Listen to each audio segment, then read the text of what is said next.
August 14th, 1992. Alberta, Canada, 3:47 p.m. The entire Unforgiven film set went silent. Not the normal quiet between takes. This was the kind of silence that makes your skin crawl, the kind that tells you something profound is happening. Clint Eastwood, director and star of what would become one of the greatest westerns ever made, had just done something he'd never done in 40 years of filmmaking. He stopped in the middle of a take. Not because of a technical problem, not because someone forgot their lines. He stopped because of what he saw in Morgan Freeman's eyes. The crew of 75 people stood frozen. Camera operators didn't move. The script supervisor's pen hung motionless. Even the Alberta wind seemed to hold its breath. Something was happening between these two men that transcended acting, transcended directing, transcended the movie itself. To understand why this moment shattered everyone who witnessed it, you need to know what brought them here. Unforgiven wasn't just another Western. It was Clint Eastwood's reckoning with everything he'd spent his career building. For decades, Clint had been the man with no name, the squinting gunslinger, the invincible hero who shot first and never looked back. He'd made violence look cool, made killing look easy, made revenge look righteous. But by 1992, Clint was 62 years old. He knew that nothing he'd put on screen was true. Real violence wasn't clean. Real killing destroyed you. Real revenge left you emptier than before. Unforgiven was his confession. A film about an aging killer who tries to leave his past behind, only to be pulled back for one last job. A film about the cost of violence, the myth of the Old West, the lies we tell ourselves. The script had sat in development hell for years. Studios didn't want it. Too dark, they said. They wanted another Dirty Harry. They wanted the myth. Clint wanted the truth. When he finally got the green light, there was only one person he wanted for Ned Logan. Morgan Freeman. Morgan was 55, at a strange place in his career. He'd been brilliant in Street Smart, Driving Miss Daisy, Glory. He was respected, admired. But Hollywood still didn't quite know what to do with him. Great character actor, they said. When Clint called, Morgan didn't hesitate. He understood what Unforgiven was trying to say. He understood that Ned Logan wasn't just a sidekick. He was the conscience of the story. What the world didn't see was the bond forming between Clint and Morgan during those first weeks of filming. They were both outsiders. Clint, the self-made icon who'd clawed his way up from bit parts to directing Oscar contenders. Morgan, the brilliant actor who'd spent decades in theater, getting told he was too dignified for this role, too intense for that one. They'd talk between setups, long conversations while the crew adjusted lights, about their childhoods, their doubts, the roles they regretted, the ways this business tries to define you, limit you, put you in a box. Clint saw something in Morgan that reminded him of himself, that quiet determination, that refusal to be less than you are just because it makes other people comfortable. Morgan saw something in Clint too. Behind the legend, behind the squint and the drawl, there was a man who genuinely cared about getting it right, about telling stories that mattered. The crew noticed. The way Clint would pull Morgan aside and ask, not tell, what he thought about a scene. The way Morgan would challenge Clint's choices, respectfully but firmly, and Clint would actually listen. This wasn't director and actor. This was collaboration between equals. But on August 14th, during what should have been a simple scene, that collaboration would become something deeper, something that would change both of them forever. They'd been shooting the torture scene all morning. In the story, Ned Logan is captured by Little Bill Daggett's men and tortured for information about William Money. It's the turning point of the film, the moment where violence stops being about justice and becomes about cruelty. It was brutal to film. Morgan spent hours lying in the mud while actors playing deputies kicked him, while Gene Hackman delivered cold, sadistic lines designed to strip away Ned's dignity. This was method acting at its most intense.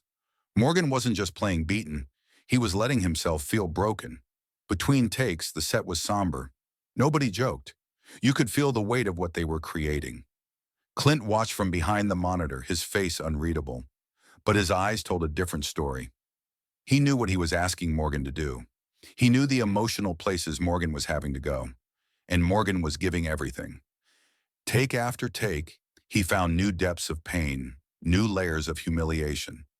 His Ned Logan wasn't just being beaten, he was being erased. By early afternoon, they were ready for the final shot. A close-up. Ned's face after the torture, before he dies. The moment where this dignified, loyal man realizes he's not going to make it home. Clint called action. The cameras rolled. And Morgan Freeman did something nobody expected. Morgan's face transformed. It wasn't acting anymore. Something deeper was happening. His eyes filled with a pain so real, so raw, that several crew members stepped back. This was a man confronting his own mortality, not the characters, Morgan's. You could see it in the way his breathing changed. Shallow, ragged, the way his hands trembled, the way his eyes searched for something, hope, mercy, meaning, and found nothing. He started to cry, not dramatic tears, real tears that came from somewhere so deep inside that even he seemed surprised. Clint watched the monitor. His jaw tightened. His own eyes started to glisten. This was what he'd been trying to capture for the entire film. This was the truth beneath the myth. This was what violence actually looked like when you stripped away the glory. It looked like Morgan Freeman's face in that moment. The camera kept rolling. 30 seconds. A minute. Morgan stayed in it. Stayed in that unbearable place. And then Clint saw it. In Morgan's eyes, something that scared him. Morgan wasn't coming back. He was stuck there, in that darkness, where Ned Logan was dying, and Morgan Freeman was confronting every fear, every doubt he'd been carrying for 55 years. Clint stood up from his chair. He didn't say cut. He walked directly into the shot, ruining the take. The entire crew gasped. You never walk into a shot. Never. Clint didn't care. Clint Eastwood knelt in the mud beside Morgan Freeman. The cameras were still rolling. Nobody had called cut. The script supervisor started to say something, but the cinematographer touched her arm, shook his head. Keep rolling. Morgan's eyes were still wet, still lost somewhere terrible. His breathing shallow. He was trembling. Clint put his hand on Morgan's shoulder. Gentle. The way you'd touch someone who might shatter. Morgan, he said quietly, just his name. Morgan's eyes slowly focused. Clint was there, kneeling in the mud, in his William Money costume, but not as William Money, as Clint, as a friend. I need to tell you something, Clint said, his voice barely above a whisper, but the boom mic caught it. The whole crew heard. Morgan nodded, couldn't speak yet, but nodded. Clint leaned closer. What he said next was meant for Morgan alone, but everyone was so silent that his words carried across the dust and wind. What you just did, Clint said, and his voice cracked. Clint Eastwood's voice, the man who never showed weakness, cracked. That's the bravest thing I've ever seen an actor do. But I need you to come back now. Ned dies, but you don't. You're here. You're safe. And what you just gave me, that's going to make people understand what violence really costs. He paused, swallowed hard. Then he said something that made the entire crew understand why they were really there. When I was your age, Clint said, his hand still on Morgan's shoulder, I played a man who killed dozens of people and never once felt it, never showed the cost. I made it look easy, made it look cool, and millions loved me for it. He had to stop. His jaw was working, the way it does when you're trying not to cry. I've been running from that man my whole life, the man with no name, the guy who shoots first, the hero who never questions, never breaks. And I'm tired, Morgan. I'm so tired of that lie. Morgan was listening now, fully present, his eyes locked on Clint's face. This film is my confession. This is me saying I was wrong, that we were all wrong about what makes a man tough. Ned Logan, you're Ned Logan. He's stronger than every character I ever played. You know why?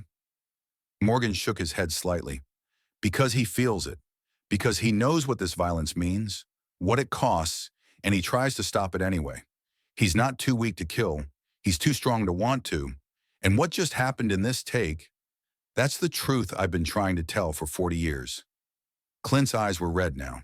The tough guy, the icon, was crying on camera, in the mud in front of 75 crew members. You're not just a great character actor, Morgan. You're one of the greatest actors I've ever worked with.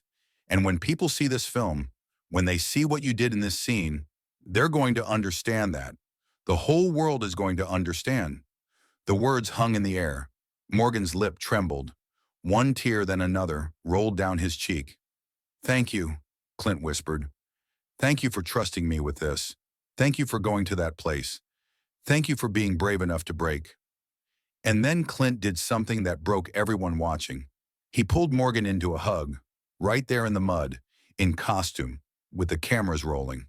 Two actors, two men, two friends who understood the weight of what they were creating. Morgan held on like a drowning man finding shore, and Clint held on like he was trying to keep them both from going under. The first sound was a sob. It came from Jenny, the script supervisor, a tough woman who'd worked on action films, war films, and never once cried on set. Her hand was over her mouth, tears streaming. Then the gaffer, a big guy named Frank, turned away and wiped his eyes with his bandana. The cinematographer, Jack Green, kept the camera rolling, but he was crying too. You can see it in the footage. The frame wobbles slightly as his hands shake. One of the production assistants, fresh out of film school, sat down in the dirt and stared, trying to understand what he was witnessing. Even Gene Hackman, still in his Little Bill costume, stood at the edge with tears on his face. He'd been acting for 30 years. He'd never seen anything like this. Nobody moved.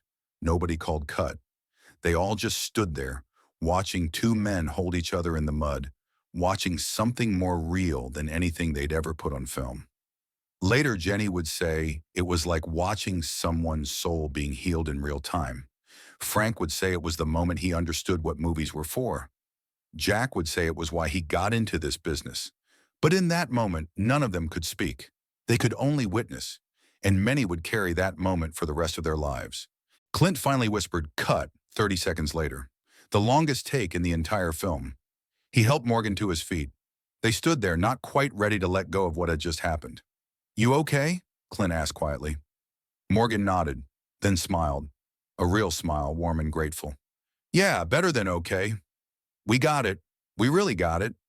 They walked to the monitor together. Jack rewound the footage. When they watched it back, the whole crew gathered around, silent. You could see the exact moment Morgan went to that dark place.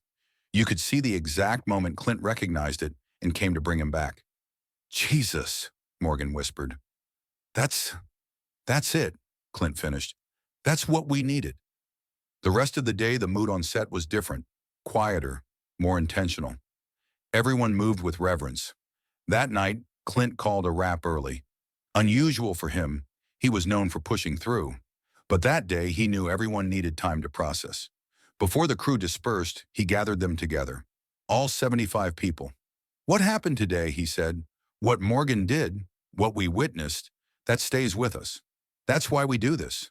Not for the box office, not for awards. For moments like that, for truth like that." He looked at Morgan. "Thank you for trusting us." Morgan nodded.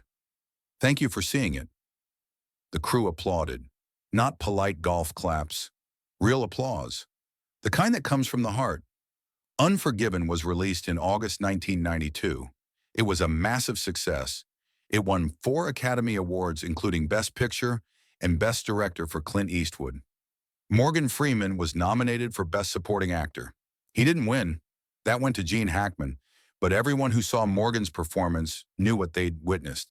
This wasn't just acting. This was someone laying their soul bare. That torture scene became one of the most studied scenes in film school.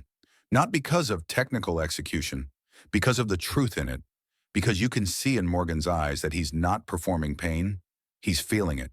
And if you look close, you can see the moment Clint enters the frame. They left it in. The moment where Clint walks into shot. Most viewers don't notice, but if you know to look, you can see Clint's hand touching Morgan's shoulder.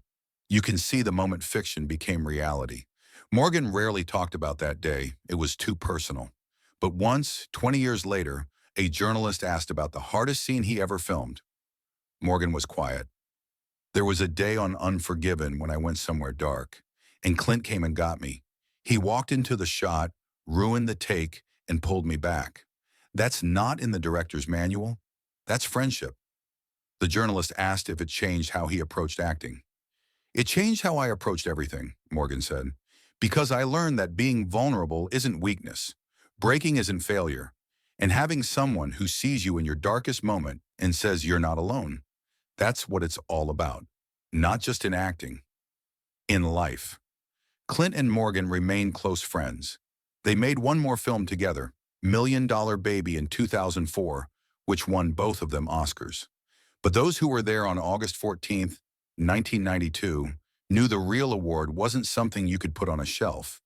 It was the moment two men found truth together in the mud, and 75 people witnessed what it looks like when art and humanity become the same thing.